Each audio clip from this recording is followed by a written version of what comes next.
If I could have the world and all it owns, 1,000 kingdoms, You know, what matters most? I think that's a question that really cuts to the core of who we are as people of faith. Not just in terms of our giving and in connection with stewardship, but it's one of the real central questions that we can and at times should be asking ourselves on a regular basis. This past year has certainly given us the opportunity to go back and reflect on what really matters. And what really matters is ultimately borne out on the cross. In the end, it's what matters most. It's the fact that we have this radical Jesus who came to earth, who was the Word made flesh, and showed us how to live an abundant life when he himself didn't know where his next meal or his next place to sleep would come from. On the streets, man.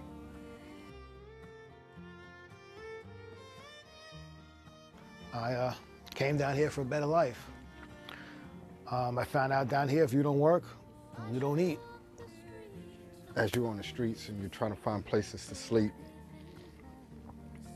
or just to keep everything together, you resort to, well, I have resort to a lot of alcohol just to put me to sleep, just to feel good about things. But lo and behold, we wound up out in the streets. Fortunately, there was rooms at the inn last year that got us through the winter. And then we were able to get ourselves off the street for a while. And you know, with churches like this, rooms at the inn, tonight I'm sleeping in a safe place. And I'm getting a hot meal. I'm grateful for that. faith can see right through the circumstance, sees the I came to the U.S. in 1992. So it's your Mexican. It's like coming here and learn English.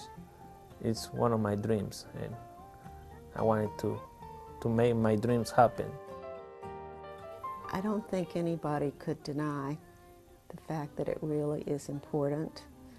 And when people are willing to be helped, we should be there to help them. on selfish things without the love that you This is a Christmas letter from one of the people we helped down in Bay St. Louis. was torn from me. I remain awestruck still as I think of all the help we have received from family, friends, but most amazingly, total strangers who have become family and friends.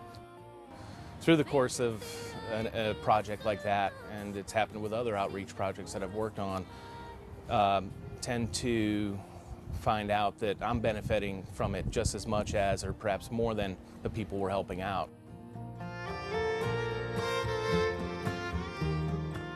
We are out in the world serving people. We are the light of Christ to the world. So when I talk about making disciples who make a difference, I think our distinct role is to raise up people who in fact can be the light in our community. We make disciples, and we make those disciples through Christian formation and Christian education and catechesis of the Good Shepherd and the Episcopal Children's Curriculum and Journey to Adulthood and Adult Christian Education. But if I trust We nurture those and energize those disciples through worship, and that worship includes a whole range of different forms of participation. And so we build up the disciples, and we create those disciples and strengthen those disciples who then can make a difference in the world. though rich or poor I may be. The mission and the ministry of this church are more important now than they were a year ago, because we send a message to people that says that you're precious and you're made in the image of Christ, and you have a calling and a purpose in your life that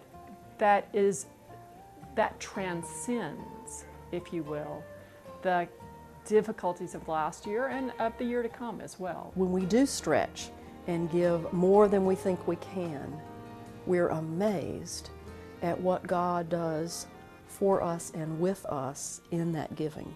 I mean, what matters most is about coming to grips with faith, and about being able to take those steps of faith that are sometimes really, really hard to take, and that ask us to go deep inside of ourselves and to say, that, that no matter what happens, I know that God loves me because I'm a child of God. I was created by God, and that's what ultimately matters the most.